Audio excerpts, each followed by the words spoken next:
సాతానుగాడు మనకు కల్పించే శోధనల్లో మొట్టమొదటి చాలా బలీయమైన శోధన అని చెప్పుకోదగ్గది ఏదన్నా ఉందంటే మన విశ్వాసాన్ని దెబ్బతీయటమే. వాడు వేసే అగ్ని బాణాలకి విశ్వాసమును డాలు పెట్టమన్నాడు. విశ్వాసమును డాలు దేనికండి? డాలు యుద్ధంలో దేనికి వాడతారు? ప్రత్యర్థి వేసేటువంటి ఈటెలు కానీ కత్తులు కానీ బాణాలు కానీ తగలకుండా డాలు అడ్డం పెట్టమంట. డాలు విశ్వాసం అయితే డాలుకు వ్యతిరేకంగా వచ్చేటువంటి బాణాన్ని ఏమని చెప్పొచ్చు మనం?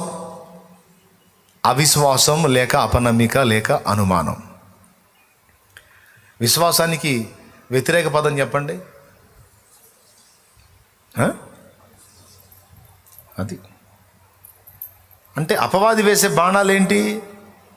సందేహ బాణాలు, అనుమానపు బాణాలు, అవిశ్వాస బాణాలు.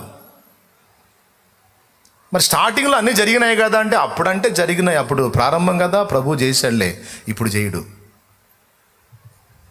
అప్పుడు వేరు ఇప్పుడు వేరు. అప్పుడంటే చిన్న బిడ్డవు కదా, ఇప్పుడు కొంచెం పరిపూర్ణతలోకి వచ్చావు, అందుకని ఇప్పుడు పట్టించుకోడు. రకరకాలుగా మన విశ్వాసాన్ని దెబ్బ కొడతాడు వాడు. మన విశ్వాసం బలహీనపడటానికి మన తొట్టుపాట్లు కూడా కొంత కారణమవుతాయి. బలహీనమైన మన అడుగులు కూడా కొంత కారణమవుతాయి. స్టార్టింగ్లో భక్తి మొదలుపెట్టినప్పుడు ప్రభు ఎలా చెప్తే నేను అలా ఉన్నాను, ఆయన నీతి నియమాలను నేను జాగ్రత్తగా ఫాలో అవుతున్నాను, నా కోసం ఎంత కార్యమైనా నా యేసయ్య చేస్తాడని గట్టి పట్టుండే. అవునా? నీతిమంతుడు సింహం వలె ధైర్యముగా ఉండును అన్న మాట ప్రకారం ఉండే. కొంతకాలం ప్రయాణం చేసిన తర్వాత చిన్న చిన్న లోపాలు, పొరపాట్లు, బలహీనతలు, ఏవో అడుగుజారిన అనుభవాలు ఉంటాయి కదా. ఆ దోషమో ద్వేషమో ఆ ఫైటింగో ఏదో ఒక తొట్టుపాటు ఉంటుంది కదా. వాటన్నిటినీ మనం మైండ్లో ఫీడ్ చేసుకుంటాం. సైతానుగాడు బుక్లో రాసుకుంటాడు. ఎందుకో తెలుసా? నీ విశ్వాసాన్ని దెబ్బతీయటానికి వాడు వాటిని అడ్డం పెడతాడు. నువ్వు విశ్వాసం అనే దాన్ని ఏర్పరచుకోవడానికి ప్రయత్నించిన ప్రతిసారి అసలు ఎలా చేస్తాడు అనుకుంటున్నావు దేవుడు నీ పట్ల కార్యం? అసలు ఎలా నెరవేరుద్ది అనుకుంటున్నావు నువ్వు అడిగిన విజ్ఞాపన? నువ్వు విశ్వసిస్తే జరిగిద్దా? ఎట్లా విశ్వసిస్తావు నువ్వు? ఆయన తన భక్తులకు చేస్తాడు, నీలాంటి బలహీనులకు కాదు. ఆయన పరిశుద్ధులకు చేస్తాడు, నీలాంటి పాపులకు కాదు. ఎన్ని చేసావు నువ్వు? ఎవడో చెప్పినట్టే గుర్తొస్తుంటే మనకి ప్రార్థన చేస్తుంటే, ప్రభా ఇది చేయి ప్రభా అది చేయి ప్రభా అంటే ఓ పక్క వాడి స్వరం వినపడుతుంటుంది. పెద్ద పరిశుద్ధుడివని నువ్వు ప్రార్థన చేస్తే పెద్ద ఏలియాలాగా ఆయన ఆలకించి వెంటనే కార్యం చేస్తాడు. నీ బొంద, నువ్వు నీ ప్రార్థన, నువ్వు నీ నీతి ఎన్ని చేసావు నువ్వు? నీ తలకాయ నిండా మోహపు చూపులే, నీ చర్యలన్నిటా పాపమే, నీ ఆలోచనల నిండా దరిద్రమే. అసూయ లేదా నీలో? అవతల వాళ్ళ విషయంలో వ్యసన పడలేదా నువ్వు? కోపడలేదా? దూషించలేదా? సణుక్కోలేదా? గొణుక్కోలేదా? మోహపు తలంపు లేవా నీకు? తప్పుడు ఆలోచన రాలేదా నీకు? తప్పుడు క్రియలు చేయడానికి ప్రయత్నం చేయలేదా నువ్వు? చూడకూడనే చూడలేదా నువ్వు? పలకూడనే పలకలేదా? చేయకూడనే చేయలేదా? ఇన్ని చేసి నీ ప్రార్థన కూడా దేవుడు వింటాడా? నరుమై అంటే ఆ తీవ్రత పోయిద్దిక. ఎందుకంటే వాడికి ఈ లిస్ట్ అంతా ఒక పక్క నుంచి ఏకరవు పెడుతుంటాడు. విషయం ఏంటంటే సాతాను గుర్తు చేసేవి ఏవైనా దేవుని లిస్టులో ఉంటాయని అనుకోవటం మన భ్రమ.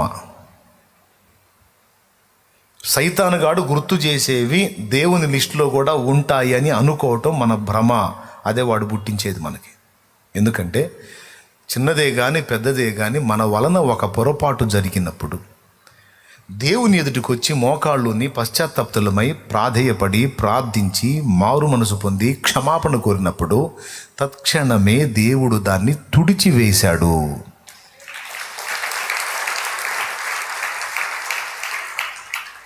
ఇది విశ్వసించాలి.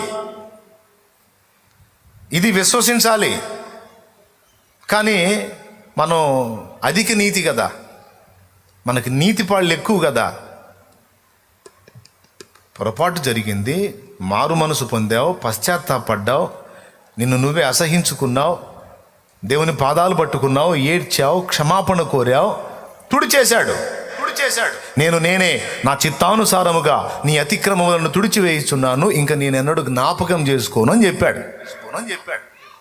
అంతేకాదు, మన పాపములను మనం ఒప్పుకొనిన ఎడల, నూతన నిబంధనలో యోహాను రాసిన మొదటి పత్రిక 1వ అధ్యాయము 7, 8, 9 వచనాలు మనం చూడగలిగితే, 8వ వచనం చూడు.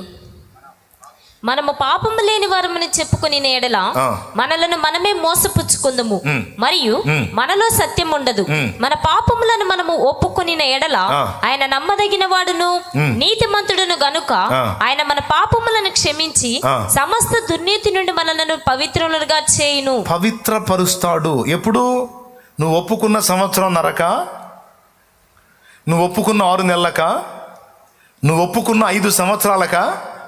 చెప్పండి అందరూ. ఎప్పుడు? నువ్వు మారు మనసు పొందిన 3 ఏళ్లక? ఎప్పుడు? నువ్వు ఎప్పుడు ఒప్పుకున్నావో, ఎప్పుడు కన్నీరు విడిచావో, పశ్చాత్తాపడ్డావో, మారు మనసు పొందావో, ఇంకా అలాగ ప్రవర్తించకూడదని తీర్మానం చేసి నిలబడ్డావో, అప్పుడే తక్షణమే తుడిచేశాడు. దేవుడు తుడిచేసిన దాన్ని మనకు చెప్పడానికి వాడేవాడండి. దేవుడు క్షమించి వదిలేసిన దాన్ని ఎత్తి పట్టడానికి వాడు నీ చెవిలో చెబితే నువ్వు పోయి దేవుడికి చెబుతా. వాడే నీ చెవిలో చెబుతాడు, ఫలానా రోజు అది చేస్తే, ఫలానా రోజు ఇలా ప్రవర్తిస్తే, ఫలానా రోజు ఈ పని చేయబోతివే, ఫలానా రోజు ఇలా చేస్తే అని వాడేమో నీకు లిస్టు చెప్పటం. నువ్వేమో అదంతా తలకాయలో పెట్టుకొని, మరి ఇంత దరిద్రం నా దగ్గర ఉంది, ఇంకా నా ప్రార్థన ఏం వింటాడులే, ఇక నా ప్రార్థనకి ఏం పట్టుందిలే, ఇక నా ప్రార్థనకి ఏం జవాబు వచ్చిద్దిలేని నువ్వు దేవుని ముందు డేలా పడిపోయి, వాడు చెప్పిన మాటలన్నిటిని తలకాయలో పెట్టుకొని, నేను ప్రార్థన అయితే చేస్తున్నాను కానీ దేవుడు బహుశా నాకు జవాబు ఇవ్వకపోవచ్చు అని నమ్ముతున్నావు. నీవు విశ్వసించిన ప్రకారమే నీకు అవుతుంది. ఏం నమ్ముతాను?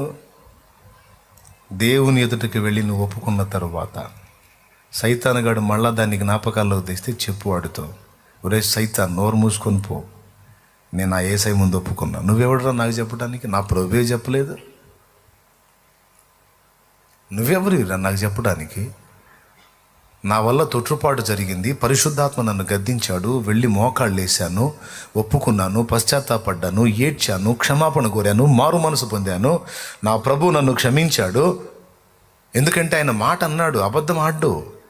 ఒప్పుకొనిన ఎడల నేను నిన్ను పవిత్రపరుస్తానని మాట్లాడాడు. నువ్వెవడురా నాకు గుర్తు చేయటానికి? దేవుడు మర్చిపోయాడు, దేవుడు కొట్టేశాడు. నువ్వెవరివి? కాబట్టి నా దేవుడు నమ్మదగినవాడు. నా ప్రార్థన ఇప్పటికీ ఎప్పటికీ ఆయన ఆలకించువాడు. హల్లెలూయా. ఇది మనం చెప్పాలా, వాడిని నోరు మూపించాలా. ఎందుకంటే విశ్వాసము అని నీ డాలుకి వ్యతిరేకంగా వాడు అగ్ని బాణాలు వేస్తుంటాడు, సందేహ బాణాలు, అనుమానపు బాణాలు. వాటిని ఆర్పేయాలా. దానికి విశ్వాసం అనే డాలు.